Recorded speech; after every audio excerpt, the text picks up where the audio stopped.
Hello, আসসালামু আলাইকুম। Six ক্লাসের সেকেন্ড হাফে তোমাদের সবাইকে স্বাগতম। আমরা এখন পড়ব থাইরয়েড, প্যারাথাইরয়েড এবং পিটুইটারি হরমোনগুলো। সো যেখান থেকে আমরা শেষ করেছি সেখান থেকে আমরা এখন শুরু করব।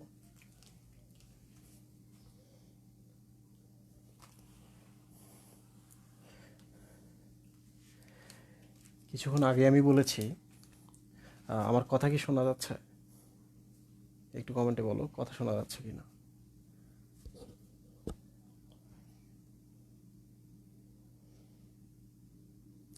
ওকে, ঠিক আছে। থাইরয়েড গ্রন্থি, এই যে এইচ আকৃতি যেটা দেখতে পাচ্ছ প্রজাপতির মতো, এইটা নিয়ে আমরা এখন আলোচনা করছি। এইটার তো তিনটা সন্তান বা তিনটা হরমোন আমরা তো জানি। Try iodothyronine, tetra iodothyronine, calcitonin.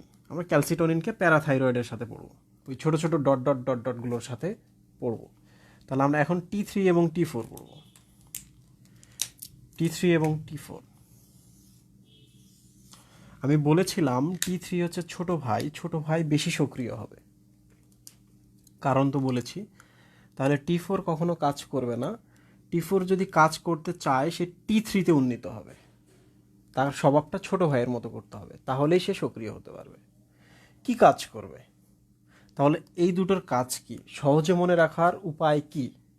সহজে মনে রাখার উপায় হচ্ছে, মনে রাখবা এরা সবাই মেটাবলিজম বা বিপাক বাড়ায়।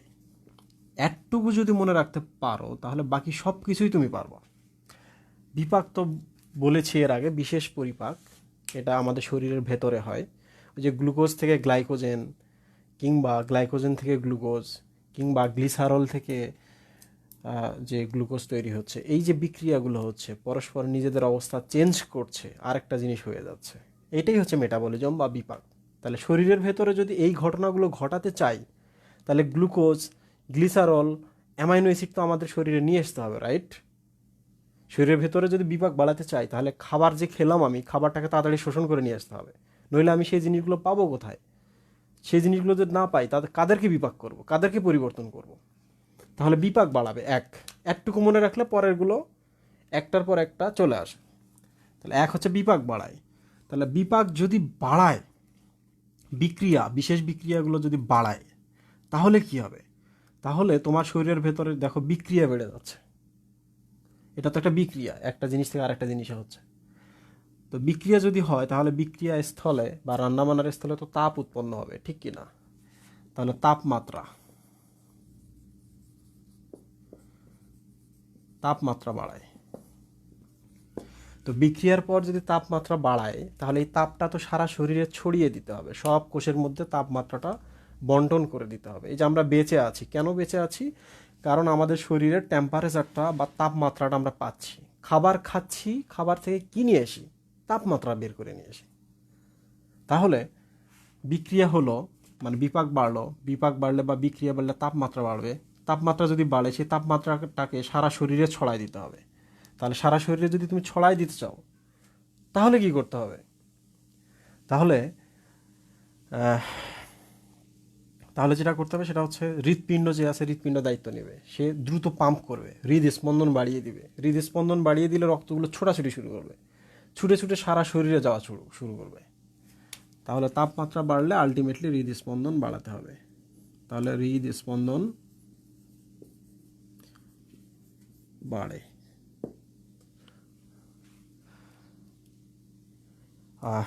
এই হচ্ছে আপাতত হচ্ছে থাইরয়েডের এই কাজ।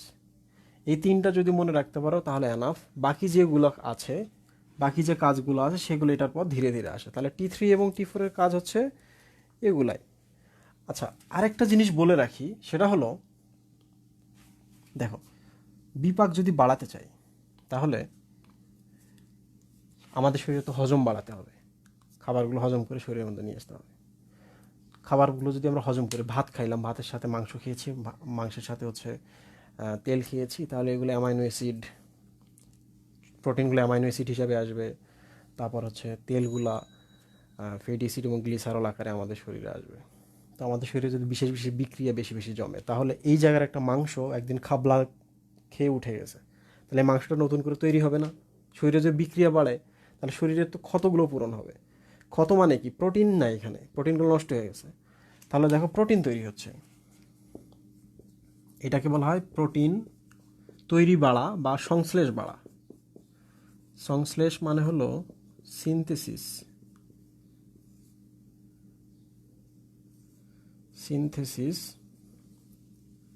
তাহলে প্রোটিন তৈরিগুলো বাড়ছে, বিক্রিয়া বেশি মানে হচ্ছে তোমার শরীরে ক্ষতপূরণ বেশি হবে। তোমার শরীরের ভেতরে যে চর্বিগুলো আছে, আমাদের শরীরে যে চর্বিগুলো জমা থাকে, যদি বিক্রিয়া বাড়ে চর্বিগুলো কোথায় যাবে? চর্বিগুলো সব বিনাশ হয়ে যাবে, চর্বিগুলো ভেঙে ভেঙে ভেঙে ভেঙে অন্য জিনিস হয়ে খরচ হয়ে যাবে। তো চর্বির বিনাশ হবে।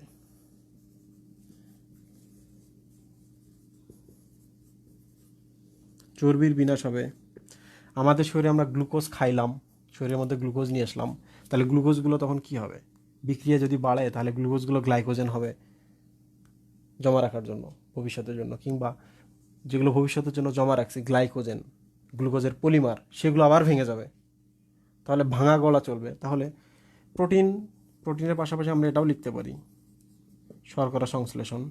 একটা জিনিস মনে রাখো, তোমাদের যদি এই তিনটা জিনিসে যদি খুব কষ্ট হয়, প্রোটিন সংশ্লেষণ, শর্করা সংশ্লেষণ, চর্বির বিনাশ, কোনটা বিনাশ কোনটা সংশ্লেষণ, খুব সহজ। সেটা হলো প্রোটিন হচ্ছে শরীর তৈরির জন্য লাগে, তাহলে প্রোটিনের কখনো বিনাশ হবে না, সাধারণত বিনাশ হবে না। তাহলে কি হবে? শর্করা, শর্করা তো গ্লাইকোজেন আকারে জমে থাকে ভবিষ্যতের খাবারের জন্য। এই যে রমজান মাস, দুপুরবেলা তোমার শরীরে খাবার নাই, ক্ষুধা লাগে, কষ্ট হয়, যে রোজা লেগে গেল, তখন কি হয়? আগের যে সঞ্চিত গ্লাইকোজেনগুলো ছিল এগুলো ভেঙে যায়, তাহলে গ্লাইকোজেন মানে শর্করা, তাহলে শর্করার ভাঙন হয়। আবার তুমি যদি খাও, খাওয়ার পর যদি তোমার শরীরে বিপাক বাড়ে, তাহলে তোমার শরীরে কিন্তু শর্করার পরিমাণ বাড়ছে, খাবার ভেঙে ভেঙে শর্করা তৈরি হচ্ছে, তার শর্করাগুলোও থেকে যাচ্ছে। তোমার শরীরে যে চর্বি থাকে, তোমরা তো জানো আমরা যে দৌড়াদৌড়ি করি, আমাদের শরীরে বিক্রিয়া বাড়ে, বিক্রিয়া বাড়লে আমাদের শরীরের চর্বিগুলো সব ভেঙে যায়, তাহলে চর্বির ক্ষেত্রে সবসময় বিনাশ লিখতে হবে। আর প্রোটিন এবং শর্করার ক্ষেত্রে এটা সংশ্লেষণও বাড়ে আবার বিনাশও ঘটে, এটা লিখলেও চলবে, কোনো সমস্যা নেই। কিন্তু চর্বির ক্ষেত্রে ভুলেও কখনো সংশ্লেষণ বাড়ে বলা যাবে না। ঠিক আছে, শেষ। তাহলে মনে রাখবা, থাইরয়েডের কাজ হচ্ছে বিপাক বাড়ানো, বিপাক বাড়লে তাপমাত্রা বাড়বে, তাপমাত্রা বাড়লে তাপমাত্রাকে ছড়ায় দেওয়ার জন্য হৃদস্পন্দন বা হৃৎপিণ্ডের কাজ বাড়ে। এই হলো ঘটনা। থাইরয়েডের 3 নম্বর হরমোনের নাম হচ্ছে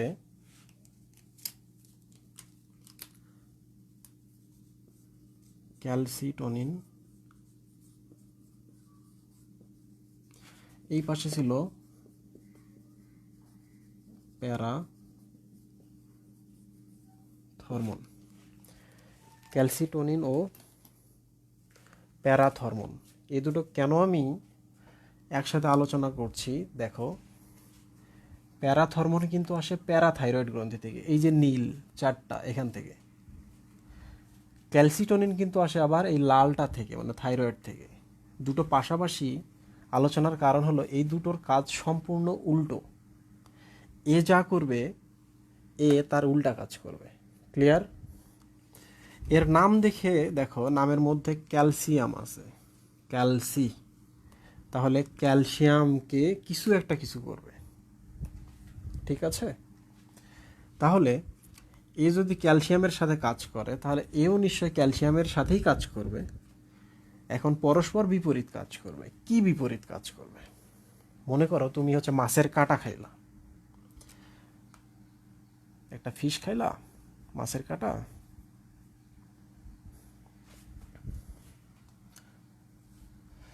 তাহলে মাছের কাঁটাটা থেকে আমরা পাইলাম ক্যালসিয়াম। ক্যালসিয়ামটা আমাদের যে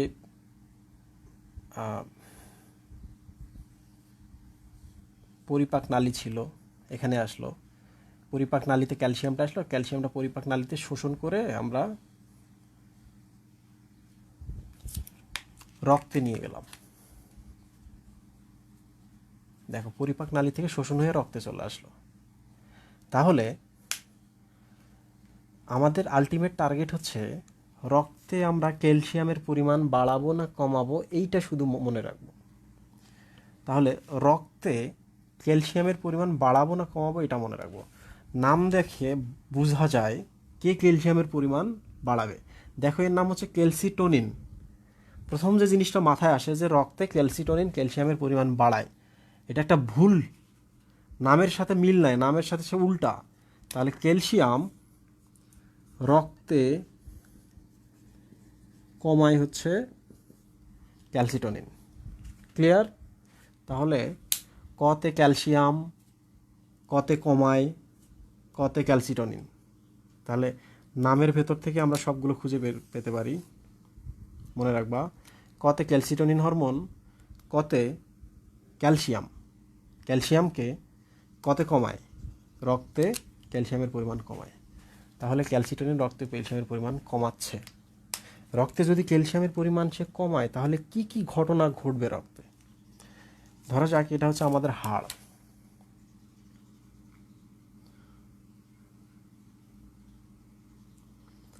এটা আমাদের হচ্ছে কিডনি। কিডনির আমি নেফ্রনের ছবিটা আট করলাম।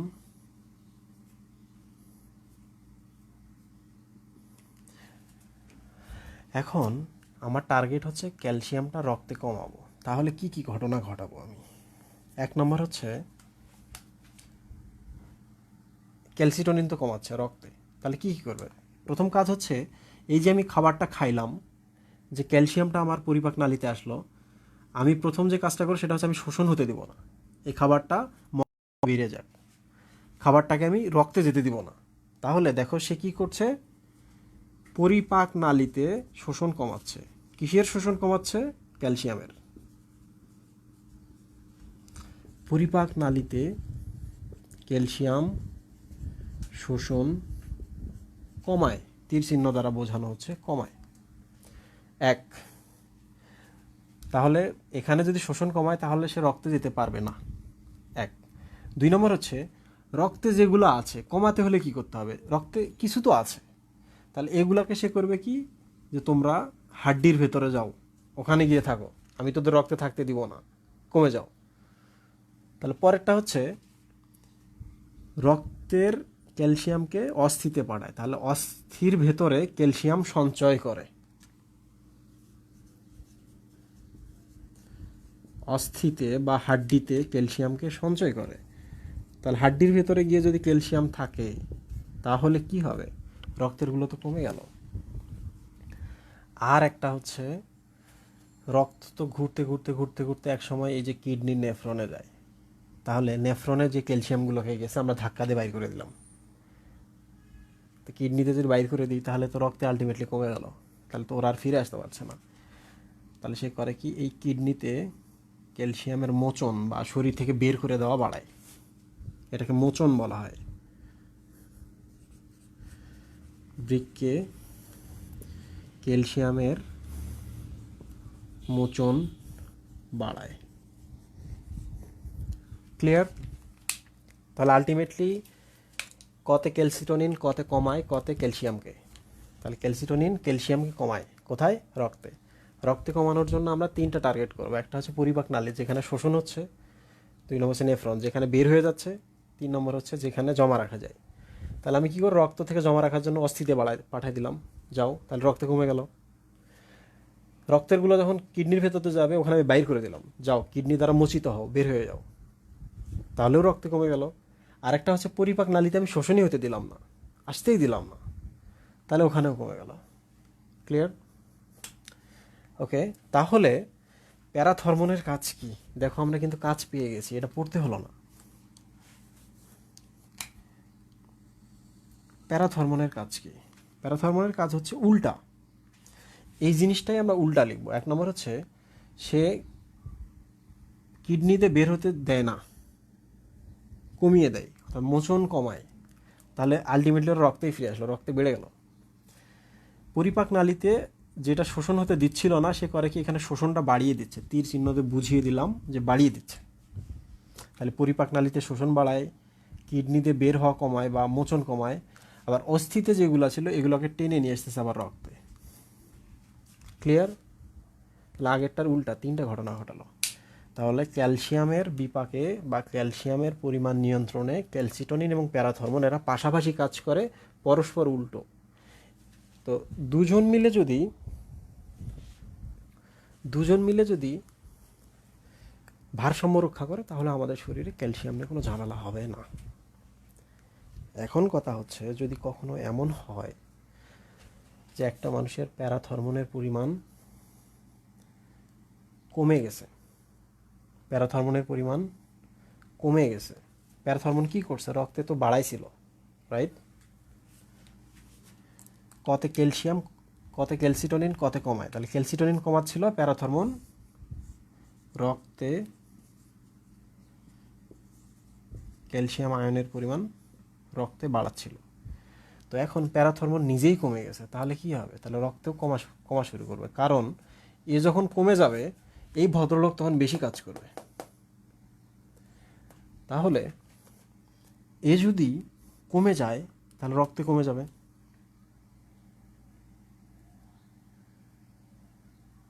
এক মিনিট।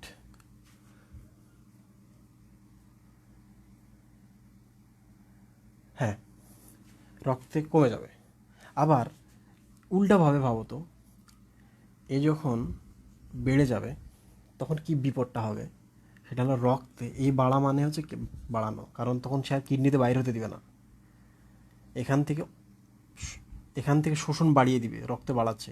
আবার এই যে আমাদের অস্থির ভেতরে যে ক্যালসিয়ামগুলো জমা ছিল, এই বেটা তো অস্থির ভেতর দিয়ে টেনে নিয়ে আসবে সবগুলোকে। তাহলে অস্থির ভেতরে যদি ক্যালসিয়াম কমে তাহলে কি বিপদ হবে?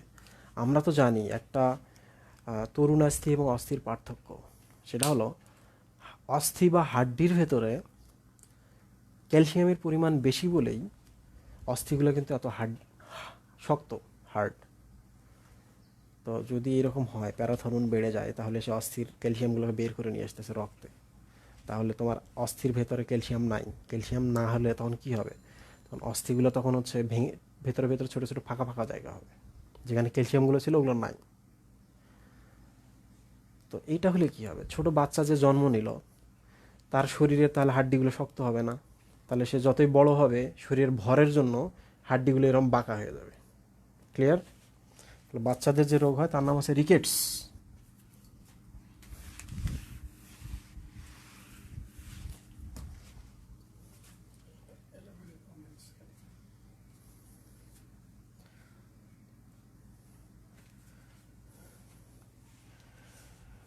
এই তোমাদের কমেন্ট বক্সে কি হয়েছে এগুলা? তোমাদের ক্লাস হচ্ছে, আমি 1 ঘন্টার বেশি পড়াই না, সেখানে আমি 3 ঘন্টার দিকে যাচ্ছে, 4 ঘন্টার দিকে যাচ্ছে, আর তোমরা কমেন্টে উদয় কথা বলছো।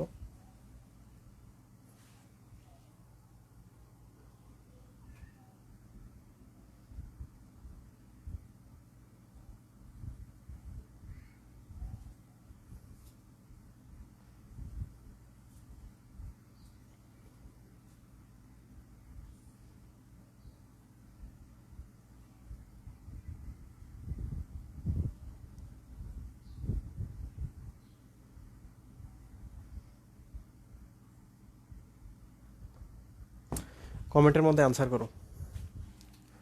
1 নম্বর হচ্ছে,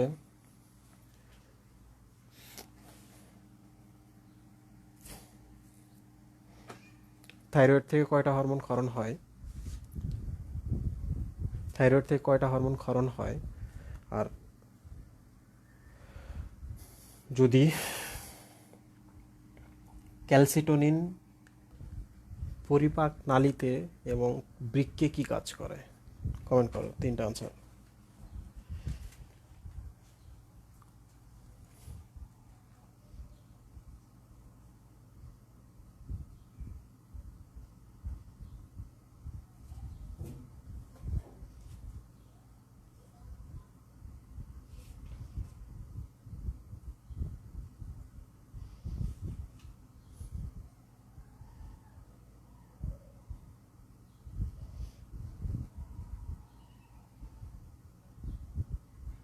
একজন 3 লিখছে, সবাই এখন 3 লেখা শুরু করছো, আমি বুঝলাম না কি 3।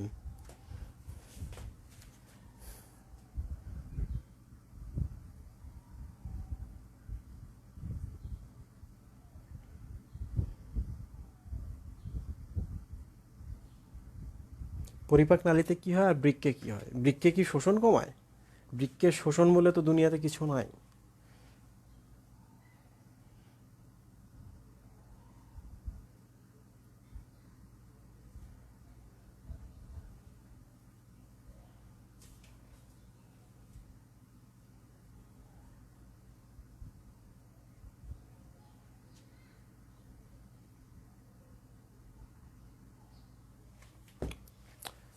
ঠিক আছে, বুঝতে পারছি।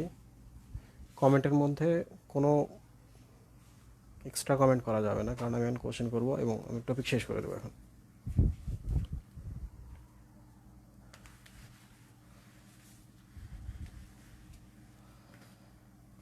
আচ্ছা, যদি বাচ্চাদের ক্ষেত্রে এমন হয় যে অস্থির ভেতরে ক্যালসিয়ামগুলো বের হয়ে যাচ্ছে, তাহলে বাচ্চাদের হাড্ডিগুলো এরকম বাঁকা হয়ে যাবে। এরকম হতে পারে কিংবা এরকম হতে পারে। একে রিকেটস বলা হয়। বয়স্কদের ক্ষেত্রে বলা হয় অস্টিওম্যালাসিয়া। রিকেটস মানে হচ্ছে সফট, মানে হচ্ছে নরম হাড়, হাড়গুলো নরম হয়ে যায়।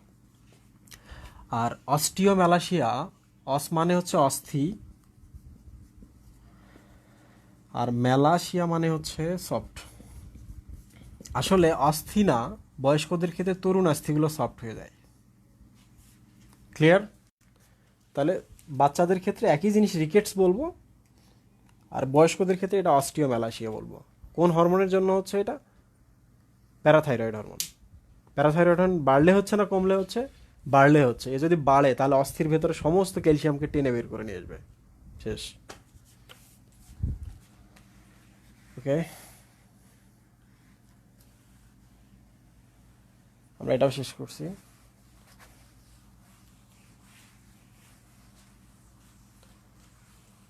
আচ্ছা, আমি পিটিউটারিতে গিয়ে চেষ্টা করবো ডিটেল না পড়াইতে, বইতে যতটুকু আছে ততটুকু পড়াইতে, কারণ তোমরা খুব বোর হয়ে গেছো। আমিও দীর্ঘক্ষণ ক্লাস নিচ্ছি।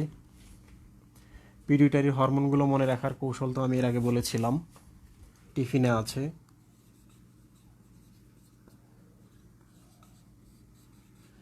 থাই ফল বৃদ্ধি পেলে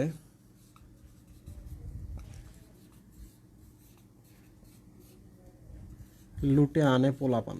পোলাপানটা লিখলাম না, থাই ফল বৃদ্ধি পেলে লুটে আনে পোলাপান। পিটুইটারি গ্রন্থি থেকে যে হরমোনগুলো ক্ষরণ হয়, তার আগে আমরা আসি পিটুইটারি থেকে বেসিক। একজন বিজ্ঞানী, তার নাম হচ্ছে গ্যালেন।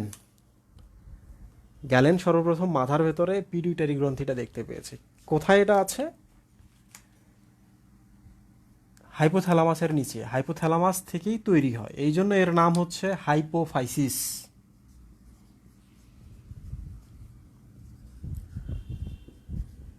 হাইপোফাইসিস। ফাইসিস মানে হচ্ছে বৃদ্ধি পাওয়া বা উদ্গত হওয়া, এটা অতিরিক্ত একটা অংশ, শিকড়ের মতো। হাইপো মানে হচ্ছে নিচে। কিসের নিচে? হাইপোথ্যালামাসের নিচে। হাইপোথ্যালামাসের নিচে বৃদ্ধি পায়। বৃদ্ধি পাওয়া মানে হচ্ছে ফাইসিস, নিচে বলতে হাইপো, এই জন্য এটাকে হাইপোফাইসিস বলা হয়। পিটুইটারি গ্রন্থির আবিষ্কার করেছেন বিজ্ঞানী গ্যালেন। বিজ্ঞানী গ্যালেন পিটুইটারি গ্রন্থি আবিষ্কার হওয়ার পর উনি আর জানে না যে এটা এত বেশি হরমোন ক্ষরণ করে, এত বেশি কাজ করে। তো উনি বলল যে পিটুইটারি গ্রন্থিটা যেহেতু মাথায় আছে, তাহলে নিশ্চয় নাকে কাজ করে। আমাদের নাক দিয়ে যে সর্দি বের হয়, নাক দিয়ে যে পানি বের হয়, সম্ভবত সে এইটা করে, নেজাল সিক্রেশন। এই জন্য তার নাম রাখলো নাকের সর্দি ঝরানো জিনিস। তাহলে পিটুইটারি শব্দের অর্থ হচ্ছে যে নেজাল এক্সক্রেশন বা সিক্রেশন করে। বুঝতে পারছো? নেজাল মিউকাস এক্সক্রেশন যে করে তাকে পিটুইটারি বলা হয়। বিজ্ঞানী গ্যালেন এটা আবিষ্কার করেছেন, এটা জানতে হবে না, মজার জন্য বললাম। পিটুইটারির আরেক নাম হচ্ছে হাইপোফাইসিস। এটা এরকম, থলিটা যদি আমরা একটু বড় করে দেখাই, তাহলে দুইটা অংশ আছে। পেছনেরটা হচ্ছে পশ্চাৎ প্রকোষ্ঠ বা পশ্চাৎ পিটুইটারি, সামনেরটা হচ্ছে অগ্র পিটুইটারি। ইন্টারমিডিয়েট পিটুইটারি বলে একটা জায়গা আছে, এটা এখানে দেখা যাচ্ছে না। ইন্টারমিডিয়েট বা মধ্য পিটুইটারি, মিড পিটুইটারি, তিনটা। ক্লিয়ার? এখন আমরা অগ্রটা লিখছি এদিকে, তার আগে যদি সম্ভব হয় ইন্টারমিডিয়েটটা শেষ করি, কারণ ইন্টারমিডিয়েট থেকে একটা মাত্র হরমোন ক্ষরণ হয়। ইন্টারমিডিয়েট মানে হচ্ছে মধ্য, সহজভাবে মনে রাখবা। মতে হচ্ছে মেলানোসাইট উদ্দীপক হরমোন।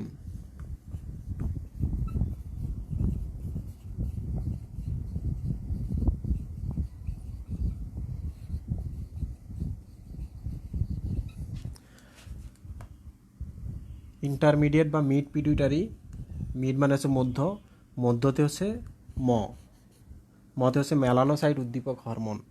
এর কাজ কি? লুক, মেলানো মানে হচ্ছে কালো, ব্ল্যাক, সাইট মানে হচ্ছে কোষ। তাহলে যে কোষ কালো বর্ণ তৈরি করে, ঠিক আছে, যে আমাদের চুলের রং, ত্বকের রং, এই কোষগুলো তৈরি করছে। উদ্দীপক মানে হচ্ছে স্টিমুলেট করা। তাহলে এই হরমোনটা কি করবে? এই মেলানোসাইট নামক যে কোষগুলো আছে এইটাকে উদ্দীপনা দিবে। ক্লিয়ার? তাহলে এই ইন্টারমিডিয়েট থেকে মেলানোসাইট উদ্দীপক হরমোন ক্ষরণ হবে, এটি রক্তের মাধ্যমে সারা শরীরে ছড়ায় যাবে, বিভিন্ন জায়গাকে বলবে যাও তোমরা এখন তোমাদের সংখ্যা বাড়াও। সংখ্যা বাড়ানো মানে কি? তোমরা এখন হচ্ছে মেলানোফোর তৈরি, মেলানিন হরমোন তৈরি, মেলানিন তৈরি করো। মেলানিন হচ্ছে কালো। তাহলে এটা মিড পিটুইটারি বা মধ্য পিটুইটারি থেকে আসে মেলানোসাইট উদ্দীপক হরমোন। শেষ। এখানে একটা শব্দ আমি কেন লিখেছি, এটাকে ইন্টারমিডিয়েট পিটুইটারি বলা হয়। ইন্টারমিডিয়েট মানে দুইটার মাঝখানে, মাঝামাঝি। তাহলে এই মেলানোসাইট উদ্দীপক হরমোন বা মেলানোসাইট স্টিমুলেটিং হরমোন যেহেতু ইন্টারমিডিয়েট পিটুইটারি থেকে আসছে, এই জন্য এটার আরেক নাম হচ্ছে ইন্টারমেডিন।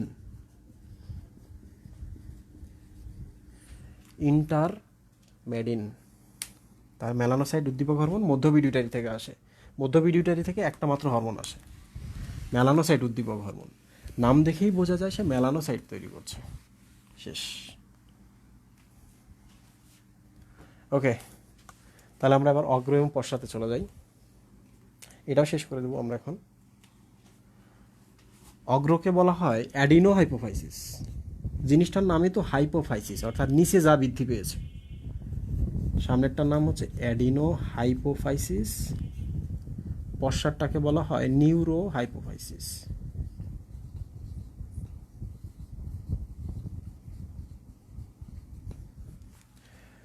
Neuro hypophysis. লুক, হাইপোফাইসিস মানে তো আমরা জানি, অ্যাডিনো মানে হচ্ছে, আগেও বলেছি, অ্যাডিনো মানে হচ্ছে গ্রন্থি। তাহলে হাইপোফাইসিসের গ্রন্থি অংশ, অগ্রটাকে বলা হচ্ছে অ্যাডিনো হাইপোফাইসিস বা গ্রন্থি অংশ। তাহলে এখান থেকে কিছু হরমোন আসে। কি হরমোন? এই যে 6টা এখানে লিখে রাখছি, পরে দেখছি। পরের অংশকে বলা হয় নিউরো হাইপোফাইসিস। নিউরো হাইপোফাইসিস মানে হচ্ছে এটা তো হচ্ছে হাইপোথ্যালামাস থেকে আসছে, এই গ্রন্থিটা হাইপোথ্যালামাস থেকে তৈরি হয়েছে। তাহলে হাইপোথ্যালামাসের কিছু নিউরন দায়িত্ব নেয় যে আমরা হরমোন নিজেরা ক্ষরণ করে আমরা এখানে জমা রাখবো। ক্লিয়ার? তাহলে অগ্রটার নাম হচ্ছে অ্যাডিনো হাইপোফাইসিস, মানে সে নিজেই গ্রন্থি, সে নিজে ক্ষরণ করছে 6টা। বাট পশ্চাৎ যেটা, এ নিজে ক্ষরণ করতে পারে না, সে হাইপোথ্যালামাসের কোষ থেকে। হাইপোথ্যালামাস তো মস্তিষ্কের অংশ, মস্তিষ্ক মানে নিউরন, তাহলে নিউরন থেকে হরমোনগুলো ক্ষরণ হচ্ছে। এই জন্য পশ্চাৎ প্রকোষ্ঠকে বলা হয় নিউরো হাইপোফাইসিস, মানে যে হাইপোফাইসিসে নিউরন থেকে হরমোন ক্ষরিত হয়। ক্লিয়ার? প্রশ্ন আসে এটা, সেটা হলো কোনটি পিটুইটারির হরমোন নয়? তাহলে এইখানে যে হরমোনগুলোর নাম পড়বো এগুলো কিন্তু একটাও পিটুইটারির হরমোন নয়, এটা হাইপোথ্যালামাস থেকে আসা, নিউরন থেকে আসা হরমোন, রাইট? তো এই হচ্ছে এখানকার কথা। অগ্রটা একটু পরে দেখি, আমরা পশ্চাৎটা দেখব। পশ্চাৎ বা নিউরো হাইপোফাইসিসের দুটো হরমোন আছে, একটা হচ্ছে অক্সিটোসিন, অভি, আমি এর আগে পড়িয়েছি। একটা ভেসোপ্রেসিনের আর এক নাম হচ্ছে এডিএইচ, অ্যান্টি ডাইউরেটিক হরমোন। তো আমি এটা নিয়ে হচ্ছে রেশন যখন পড়াবো তখন বিস্তারিত বলাবো। অক্সিটোসিন নিয়ে কথা বলি। আমরা থাকি হচ্ছে মায়ের জরায়ুর ভেতরে, ছিলাম এক সময়। এখানে। তো যখন আমরা একটা নির্দিষ্ট বয়স অতিক্রম করেছি, তখন জন্মের সময় চলে আসছে, তখন করে কি এই অক্সিটোসিন হরমোনটা ব্রেনের এই জায়গাতে ক্ষরণ হয়, ক্ষরণ হয়ে সারা শরীরে ছড়াতে ছড়াতে একসময় জরায়ুতে আসে। জরায়ুতে এসে সে করে কি, এই যে উপরের দিকটা, এটাকে ফান্ডাস বলা হয়। ফান্ডাসে এই জায়গাটাকে বলা হয় বডি, জরায়ুর বডি। তাহলে ফান্ডাস এবং বডিকে চাপ দেয়, তখন বাচ্চাটা এই পাশে ডেলিভারি হয়। তাহলে অক্সিটোসিনের কাজ হচ্ছে জরায়ুকে সংকোচন করা, প্রসারণ করা নয়, সংকোচন করা। তাহলে অক্সিটোসিন কোথা থেকে ক্ষরণ হয়? পিটুইটারির, পশ্চাৎ পিটুইটারি থেকে। এটা কি পশ্চাৎ পিটুইটারি হরমোন? না, এটা হচ্ছে হাইপোথ্যালামাসের হরমোন। হাইপোথ্যালামাস থেকে হরমোন ক্ষরণ হচ্ছে বলে এর নাম কি নিউরোসিক্রেশন, বা নিউরন থেকে ক্ষরণ। তাহলে এই হরমোনের নাম হচ্ছে নিউরো হরমোন, যে নিউরন থেকে জন্ম নিয়েছে। আর এডিএইচ নিয়ে আমরা বিস্তারিত পরে আলোচনা করব।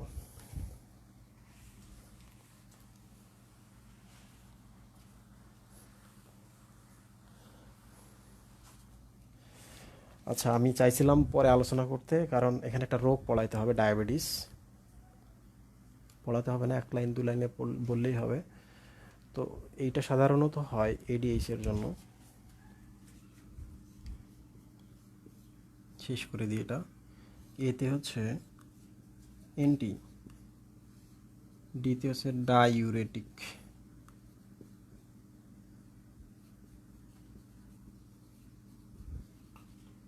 এইচতে হচ্ছে হরমোন। ডাইউরেটিক মানে হচ্ছে যে মূত্র বেশি তৈরি করে। এটা যদি আমাদের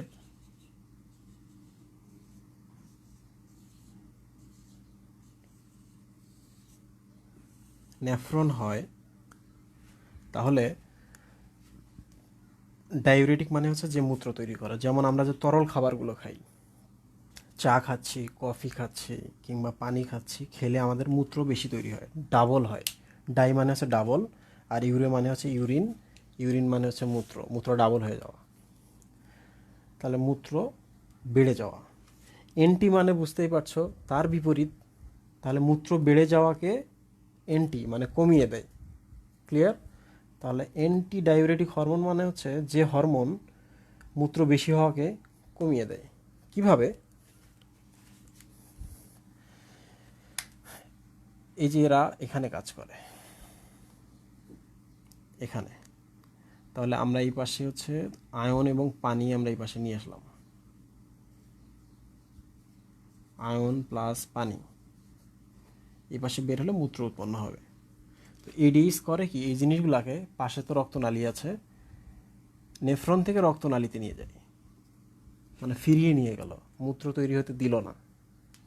তাহলে অ্যান্টিডাইউরেটিক হরমোনের কাজ হচ্ছে অধিক মূত্র, ডাবল মূত্র উৎপন্ন হতে বাধা দেয়। ক্লিয়ার? তো এখন যে মানুষের ক্ষেত্রে এই হরমোনটা নাই, যে মানুষের ক্ষেত্রে হরমোনটা কমে যাবে, তাদের কি হবে?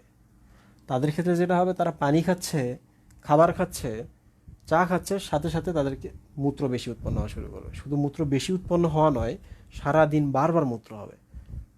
এটা যদি কম থাকে, বারবার মূত্র হওয়া মানে হচ্ছে বহুমূত্র। বহুমূত্র মানে হচ্ছে এক ধরনের ডায়াবেটিস। এই ডায়াবেটিসের নাম হচ্ছে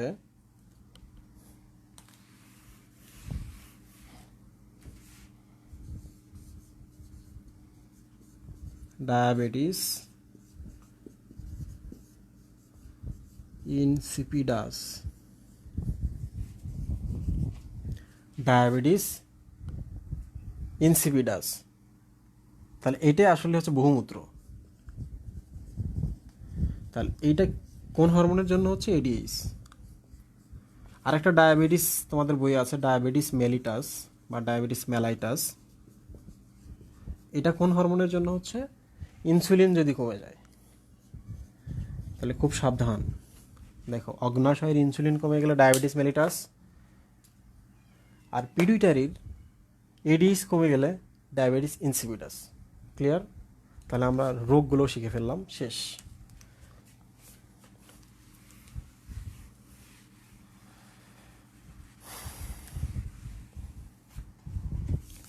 আচ্ছা, যে অংশটুকু বাকি ছিল সেটা শেষ করি। সেটা হলো থাই ফল বৃদ্ধি পেলে লুটে আনে পোলাপান। তোমরা কি আমার কথা শুনতে পাচ্ছ কি না? আমি এখন তোমাদের কোশ্চেন করবো, সেটা হচ্ছে এডিএইচ এডিএইচ মূত্রের পরিমাণ বাড়ায় না কমায়? কমেন্টে যাও। এডিএইচ মূত্রের পরিমাণ বাড়াচ্ছে না কমাচ্ছে? কমেন্টে জানাও।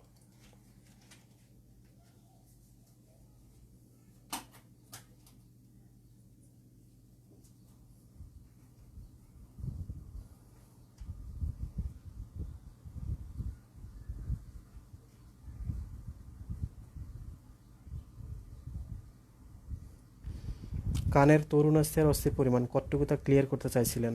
কাল তো আবার পরীক্ষা। হ্যাঁ, তুমি একটা ছবি পোস্ট দিছিলা, আমি যেটা বলেছিলাম আগে সেটাই হচ্ছে সঠিক।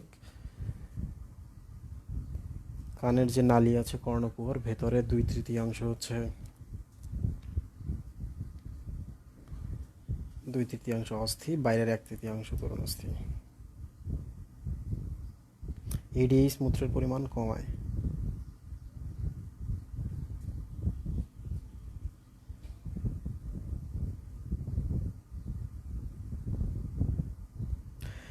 যাদের বোরিং লাগতেছে তাদের বলে রাখি, আমি নিজেও খুব বিরক্ত হয়ে গেছি। এর একটা কারণ হচ্ছে কন্টিনিউয়াস ক্লাস দিতে হচ্ছে। আমি নিজেও জানি 15 মিনিটের বেশি আসলে ক্লাস নেওয়া উচিত না, প্রত্যেক 15 মিনিট পর পর 3 মিনিটের করে একটা ব্রেক দেওয়া উচিত। এখন তোমাদের যদি বিরক্ত লাগে, সেকেন্ড ইয়ারদের বিরক্ত লাগার কথা না, কারণ তাদের সামনে পরীক্ষা। ফার্স্ট ইয়ারদের বিরক্ত লাগার কারণ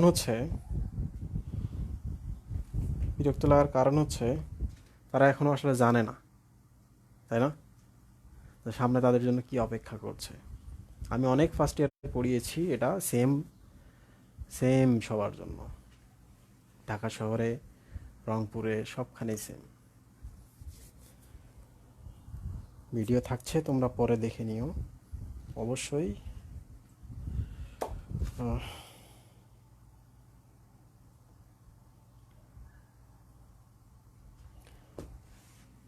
আচ্ছা, তোমরা অনেক বিরক্ত হয়ে গেছো, আমি খুব দ্রুত শেষ করি। 5 মিনিটের মধ্যে আমরা এটা শেষ করে ফেলবো। থাইতে হচ্ছে থাইরয়েড উদ্দীপক হরমোন। থাইরয়েড উদ্দীপক হরমোন। থাই ফল বৃদ্ধি পেলে লুটে আনে পোলাপান। ফলতে হচ্ছে ফলিকল স্টিমুলেটিং হরমোন।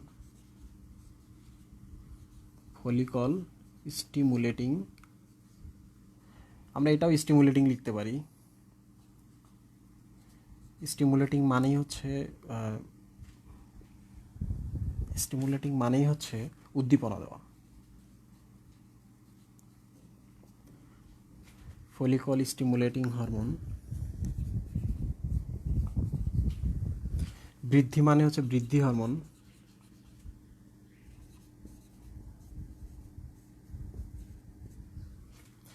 পেলেতে হচ্ছে প্রোল্যাকটিন হরমোন। Prolactin hormone. লুটেতে হচ্ছে luteinizing hormone. Luteinising.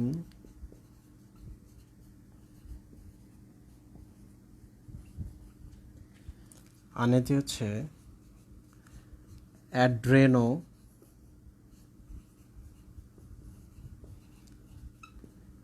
Corticotropic hormone. Adrenocorticotropic hormone. এগুলো খুব সহজ, নাম থেকে আমরা আনসার বাইর করব। প্রথম লাস্ট যেটা, সেটা হচ্ছে দেখো, আনেতে হচ্ছে অ্যাড্রেনোকর্টিকোট্রপিক হরমোন, পুরো নাম হচ্ছে ACTH।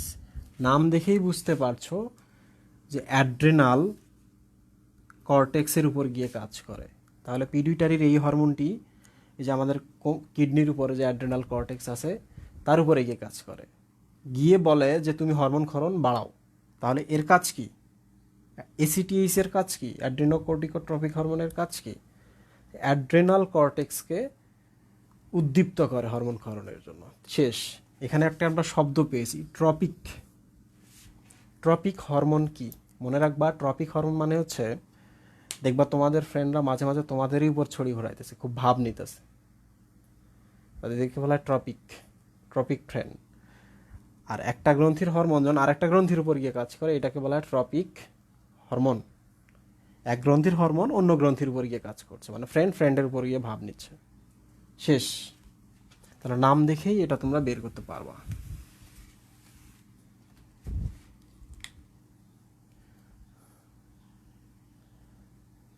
থাইরয়েড স্টিমুলেটিং হরমোন, এটার নাম হচ্ছে TSH। তাহলে বুঝতেই পারছো এই হরমোনটা থাইরয়েড গ্রন্থিতে যায়, গলায়, আমাদের গলায় গিয়ে স্টিমুলেট করে। কি স্টিমুলেট করে? যে আপনি ক্ষরণ বাড়ায় দেন, তাহলে এই হরমোনটি থাইরয়েড গ্রন্থিতে গিয়ে স্টিমুলেট করে, এর নাম হচ্ছে থাইরয়েড স্টিমুলেটিং হরমোন। তাহলে এটার কাজ শেষ।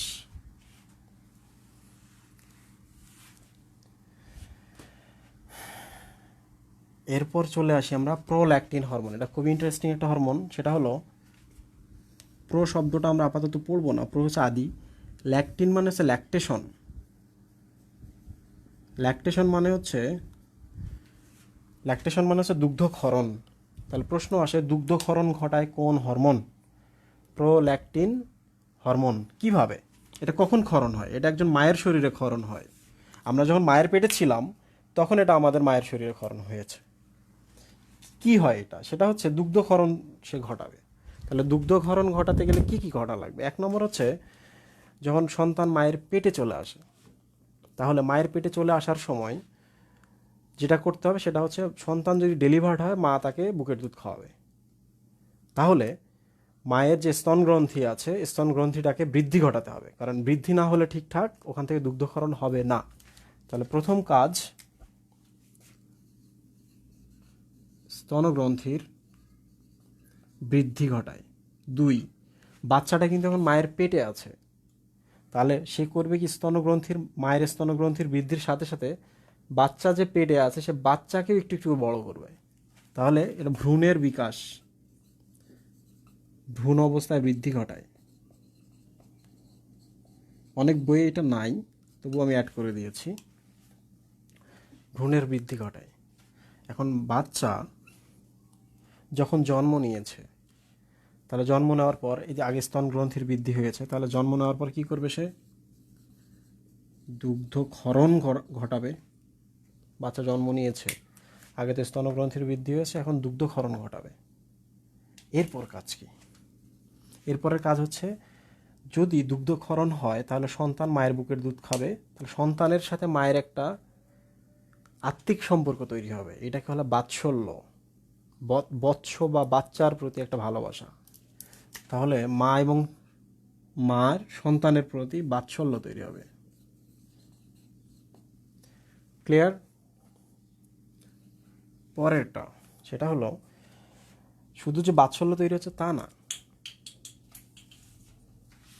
শুধু যে বাৎসল্য তৈরি হচ্ছে তা না, আরেকটা হচ্ছে, মায়ের বুকের দুধ খেলে সন্তানের মধ্যে অ্যান্টিবডি তৈরি হয়। অ্যান্টিবডি তৈরি হয়, ওটা নষ্ট হয়ে যায় ভাই।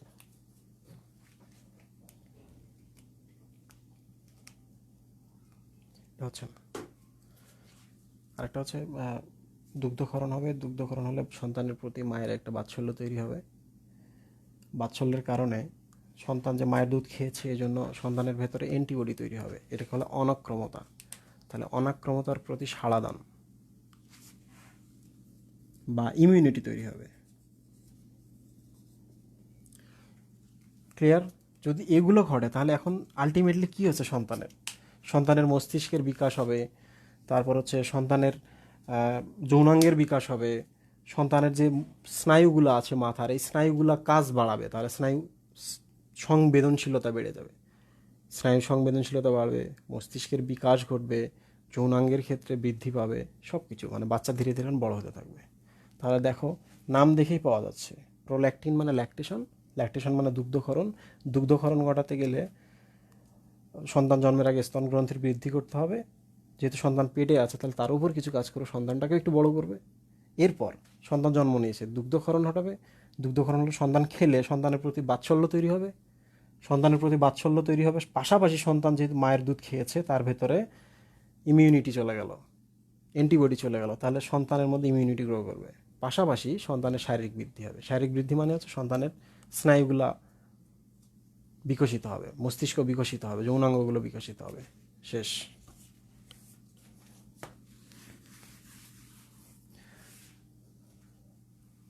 প্রোল্যাকটিন শেষ। আচ্ছা, ফলিকল স্টিমুলেটিং হরমোন এইটা এফএসএইচ, লুটিনাইজিং হরমোন হচ্ছে এলএইচ। দুটোর কাজ কি আমি অনেকবার বলেছি। লুটিনাইজিং হরমোনের কাজ হচ্ছে লুট করে আনা। কি লুট করে আনা? ডিম্বাণু। তাহলে ডিম্বাণু যদি ডিম্বাশয় থেকে লুট করে নিয়ে আসো, তাহলে এইটাকে আমরা বলি ডিম্বপাত বা ওভুলেশন। ওভুলেশন মানে ডিম্বপাত। ক্লিয়ার? তাহলে লুটিনাইজিং হরমোনের কাজ কি? লুট করে আনা। এটা খাতা লেখা যাবে না। কি লুট করে আনা? ডিম্বাণু। তো ডিম্বাশয় থেকে যদি ডিম্বাণু লুট করে নিয়ে আসো, তাহলে এটাকে তো আমরা বলি ডিম্বপাত বা ওভুলেশন। ডিম্বাশয় থেকে ডিম্ব পতন হয়েছে। ওকে, তাহলে লুটিনাইজিং হরমোনের কাজ শেষ। এবার চলে আসি ফলিকল স্টিমুলেটিং হরমোন। তুমি যে শুনলা যে ডিম্বাণুটাকে ডিম্বাশয় থেকে নিয়ে আসছে, তাহলে ডিম্বাণুটা যখন ডিম্বাশয়ের মধ্যে এরকম ছিল, তাহলে এগুলোকে বড় হতে হয়নি ধীরে ধীরে? তাহলে এগুলো এক একটা করে ফল। ডিম্বাণুটা যখন ডিম্বাশয়ের ভেতরে ছিল, এরা ফল ছিল। তাহলে সেই ফলকে বা ফলিকলকে যদি স্টিমুলেট করে কোনো হরমোন, তাহলে এগুলো ধীরে ধীরে ছোট থেকে বড় হবে না? ঠিক কিনা? তাহলে ডিম্বাশয়ের ভেতরে যে ডিম্বাণুগুলো থাকে, এগুলাকে তারা বৃদ্ধি ঘটায়, বিকশিত করে, বড় করে। এই হচ্ছে ফলিকল স্টিমুলেটিং হরমোনের কাজ। শেষ। এবার হচ্ছে বৃদ্ধি হরমোন। বৃদ্ধি হরমোনের নাম হচ্ছে গ্রোথ হরমোন বা জিএইচ। এটার আরেকটা নাম হচ্ছে somatotropic hormone. Somatotropic hormone, somatotropin নয়। আচ্ছা, বইতে যেহেতু আছে, আমি এটা একটু গল্প আকারে বলি ছোট করে। সেটা হলো বৃদ্ধি হরমোন বৃদ্ধি ঘটাবে। বৃদ্ধি ঘটাবে মানে হচ্ছে, এটা একটা মানুষ, মাথা। তাহলে বৃদ্ধি ঘটানো মানে হচ্ছে এর হাড্ডি আছে এখানে, তাহলে হাড্ডিগুলোকে বড় করতে হবে। আগে ছোট ছিল, এখন বড় করলাম। তাহলে হাড্ডি মানে হচ্ছে শক্ত বা দৃঢ় দৃঢ় টিস্যু। তাহলে অস্থি বৃদ্ধি ঘটাবে। এখন একটা মানুষের যদি হাতের হাড্ডিটা বাড়ে, তাহলে পাশাপাশি তো হাতের যে চামড়া, হাড্ডির পাশে যে পেশিগুলো আছে, পেশিগুলোকেও বাড়তে হবে। তাহলে পেশি মানে হচ্ছে এগুলো নরম, তাহলে এগুলোর নাম হচ্ছে কোমল টিস্যু। তাহলে একই সাথে অস্থি বৃদ্ধি করবে। 2 নম্বর হচ্ছে কোমল টিস্যুর বৃদ্ধি ঘটাবে। ক্লিয়ার? 3 নম্বর হচ্ছে এগুলো যদি বড় করতে চাও, আমি তো বলেছি আজকে শুরুতেই যে আমাদের সারা শরীরটাই হচ্ছে প্রোটিন। সারা শরীরটা হচ্ছে প্রোটিন। তাহলে এগুলো বাড়ানো মানে কি? প্রোটিন তৈরি করা শরীরের মধ্যে। তাহলে এখানে লিখতে হবে প্রোটিন সংশ্লেষণ বাড়ায়, প্রোটিন তৈরি বাড়ায়।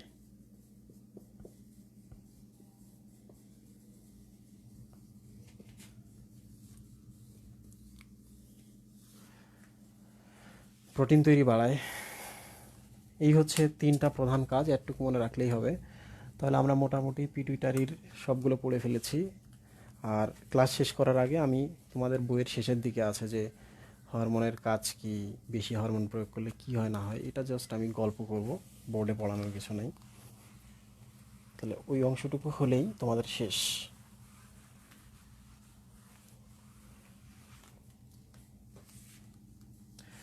এখানে কয়েকটা টপিক আছে। একটা হচ্ছে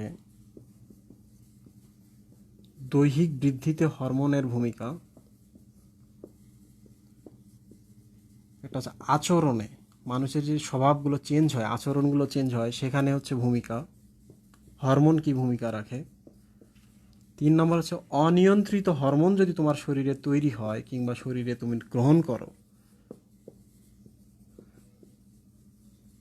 তাহলে তোমার কি প্রবলেম হতে পারে। 3টা টপিক। ওকে, সেটা হলো প্রথমটা, এটা হচ্ছে শারীরিক বৃদ্ধিতে। তাহলে আমাদের যে হরমোনের যে লিস্টগুলো আছে বইয়ের মধ্যে, তো লিস্টগুলোর ক্ষেত্রে তোমরা করবা, সবগুলো হরমোন তো দেখছো, সব হরমোনের কাজ পড়িয়েছি, কাজগুলো পড়বা। কাজগুলো যখন পড়া শেষ হয়ে যাবে তখন কিন্তু তুমি নিজেই পারবা। তাহলে তোমরা লিখবা যে দৈহিক বৃদ্ধিতে হরমোনের ভূমিকা, তখন লিখবা যে গ্রোথ হরমোন বৃদ্ধি ঘটায়। কি বৃদ্ধি ঘটায়? হাড্ডির বৃদ্ধি ঘটায়। হাড্ডির পাশাপাশি নরম বা কোমল টিস্যু আছে, এগুলো বৃদ্ধি ঘটায়। এগুলো যদি বৃদ্ধি ঘটাতে চায় তাহলে কি করতে হবে? প্রোটিনের পরিমাণ বাড়াতে হবে। তাহলে এইভাবে লিখবা, প্রোটিনের পরিমাণ বাড়াবে, তাহলে শরীরে অনেক শক্তি লাগতেছে বৃদ্ধির সময়, তাহলে শরীরে কোনো চর্বি জমবে, চর্বিগুলোকে বিনাশ করবে। ঠিক আছে না? সব ঠিক আছে। আবার তুমি যদি আরেকটু গভীরে লিখতে চাও, হাড্ডি বাড়াইতে চাইলে কি করতে হবে? আমরা তো জানি অস্থি 3 ধরনের কোষ দ্বারা তৈরি, অস্টিওসাইট, অস্টিওব্লাস্ট আর হচ্ছে অস্টিওক্লাস্ট। ক্লাস্ট বাদ, অস্টিওব্লাস্ট বাদ, অস্টিওসাইট। তাহলে হাড্ডি যদি বাড়াতে চাই, আমরা তো কিছুক্ষণ আগে বললাম অস্থির বৃদ্ধি, তাহলে তুমি ওখানে লেখো যে অস্টিওসাইটের বৃদ্ধি ত্বরান্বিত করে, অস্টিওসাইটের কোষ বিভাজন বাড়ায় দেয়। তাহলে তরুণাস্থি তো বাড়াতে হবে পাশাপাশি। তাহলে কন্ড্রোসাইট বলে আর একটা কোষ আছে, তরুণাস্থি কোষ, তাহলে কন্ড্রোসাইটের বৃদ্ধি ঘটায়। তারপর হচ্ছে শরীরে বৃদ্ধি ঘটানো মানে হচ্ছে শরীরে বিক্রিয়া বাড়া। বিক্রিয়া বাড়া মানে মেটাবলিজম বাড়া, বিপাক বাড়া। আর বিপাক বাড়া মানে কি? Thyroid hormone. তাহলে এখানে থাইরয়েড হরমোনের কাজটা লিখতে হবে যে বৃদ্ধির সময় থাইরয়েড হরমোন এই করে সেই করে, বিপাক বাড়ায়। তারপর হচ্ছে হৃদস্পন্দন বাড়ায়, তাপমাত্রা বাড়ায়। ঠিক না? চর্বি ভাঙে, প্রোটিন তৈরি করে কিংবা প্রোটিন বিনাশ করে, কার্বোহাইড্রেট তৈরি করে কিংবা কার্বোহাইড্রেট বিনাশ করে। তাহলে এইভাবে শুধু লিখতে থাকবা।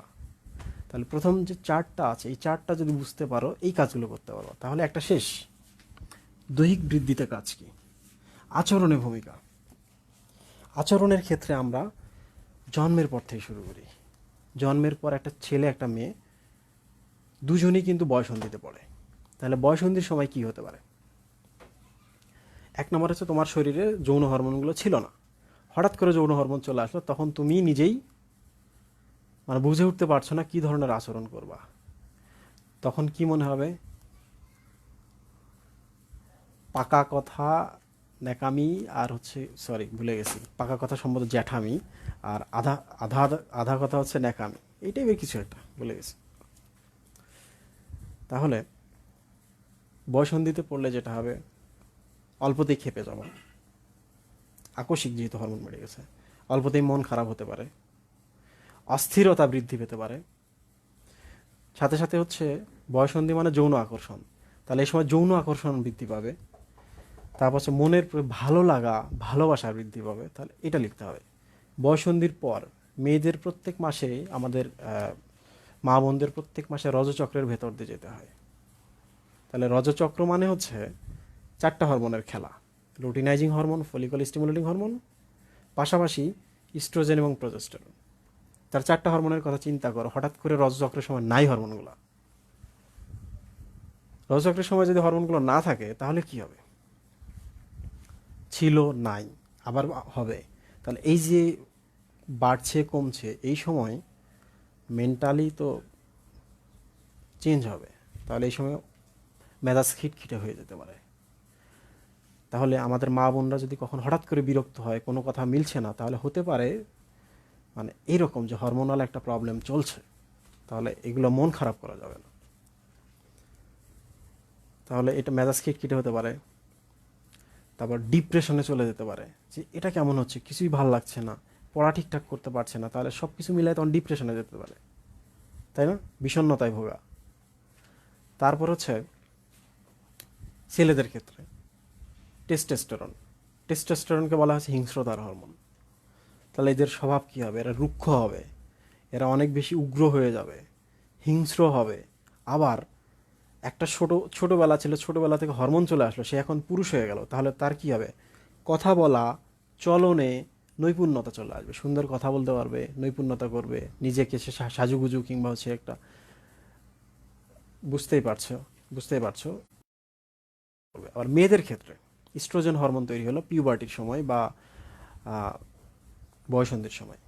তো ইস্ট্রোজেন হরমোনটা হচ্ছে সব থেকে কেয়ারিং হরমোন, এটা হচ্ছে মায়েদের হরমোন। সেটা হলো ইস্ট্রোজেন যখন শরীরের মধ্যে চলে আসে তখন তারা কী করবে? নিজেদের সৌন্দর্য সম্পর্কে সচেতন হবে, রূপচর্চা কিংবা শারীরিক সৌন্দর্যের দিকে একটু সচেতন হবে। তারা কথা বলার ক্ষেত্রে আরও বেশি সফট হবে, নরম হবে। তারপর তারা সাংসারিক চিন্তা ভাবনার ব্যাপার আছে, এটা আসবে, কারণ এটা জিনগত একটা ব্যাপার, সাংসারিক চিন্তা ভাবনাটা। তারপর হচ্ছে মানে এই টাইপের আর কি, কুল চিন্তা ভাবনা করবে। আবার এই সব মানুষের ক্ষেত্রেই একটা সময় চলে আসে, মায়েদের ক্ষেত্রে 45 থেকে 55 সময় মেনোপজ হয়। মেনোপজ মানে হচ্ছে মেনস্ট্রুয়েশন পজ হয়ে যাওয়া বা বন্ধ হয়ে যাওয়া। তো তখন হঠাৎ করে শরীরে আর যৌন হরমোনগুলো নাই বা কমে গেছে হঠাৎ করে। তো এইরকম যদি একটা সময় চলে আসে, তাহলে শারীরিক হরমোনগুলো নাই, যে হরমোনগুলো তাকে টিকিয়ে রেখেছে, এনার্জি দিয়েছে, দুর্বল লাগবে, ডিপ্রেশনে পড়বে, ভাল লাগবে না, শারীরিক মানসিক সব দিক থেকে সে ভেঙে পড়বে ধীরে ধীরে, বয়স্ক অবস্থায় যেটা হয়। তারপর হচ্ছে পুরুষ এবং স্ত্রী উভয়ের ক্ষেত্রে যৌন হরমোন নাই মানে যৌন চাহিদা নাই, তাহলে ধীরে ধীরে যৌন চাহিদা হ্রাস পেতে শুরু করবে। হিংস্রতা নাই, তাহলে তাদের চালচলন ধীর হয়ে যাবে, কথাবার্তা আবার আগের মতো থাকবে না। হঠাৎ করে হরমোন নাই, তার মানে কোনো কিছুই ঠিক নাই, তাহলে তাদের মেজাজ রুক্ষ হয়ে যাবে। এই জন্য বাড়ির বয়স্কদের মেজাজ রুক্ষ হয়ে যায়, যেমন দাদা, নানা, দাদি, নানিদের ক্ষেত্রে। তাহলে মাইন্ড করা যাবে না, এইসব হরমোনের ব্যাপার। আচরণে এটা একটা। আর তো আমি বলেছি তোমাদের ওই যে পিনিয়াল গ্রন্থির হরমোনের নাম কি? এক্ষুনি লেখো কমেন্টে, এরপর আমরা লাস্ট এটাতে শেষ করবো।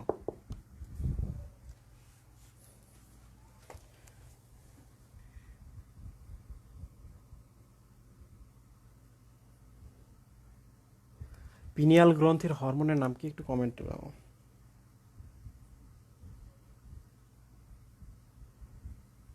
6টা 16 মেলাটোনিন।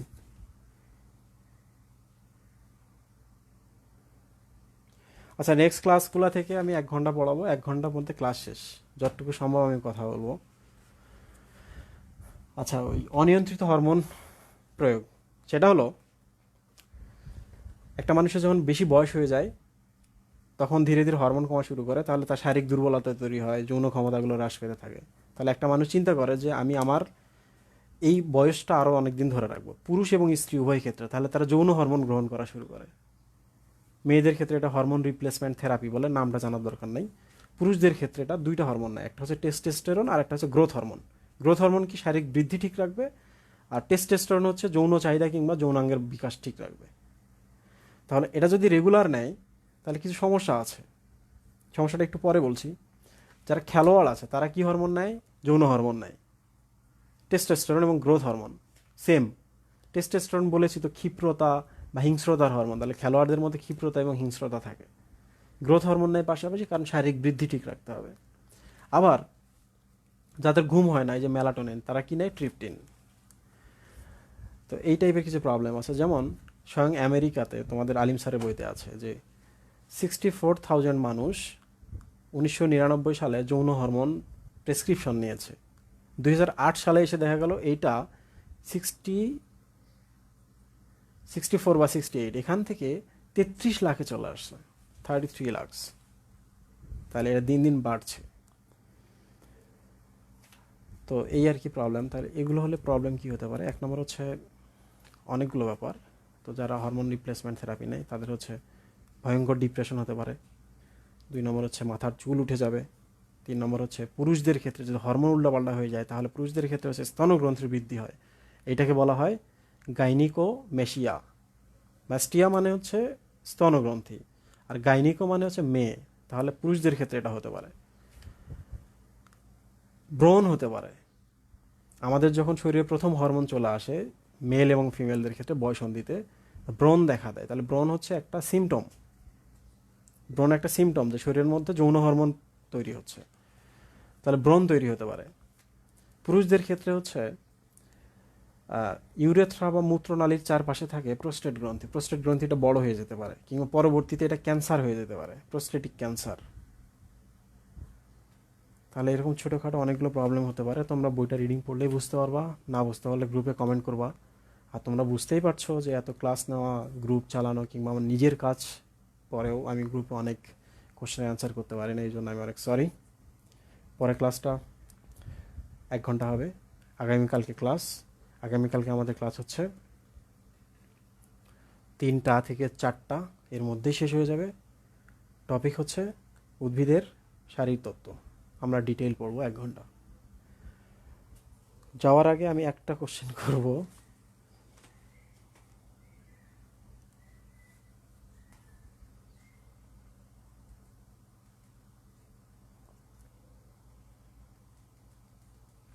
আচ্ছা ঠিক আছে, আজকে আর কোনো কোশ্চেন নয়, সামনে ইফতারের সময় হচ্ছে। সবাইকে ধন্যবাদ দীর্ঘ সময় ম্যারাথন ক্লাস করার জন্য। নেক্সট টাইম আর ইনশাল্লাহ আমরা এই চেষ্টাটা করবো না। সবাইকে আল্লাহ হাফিজ, ভালো থাকো, সুস্থ থাকো, টাটা।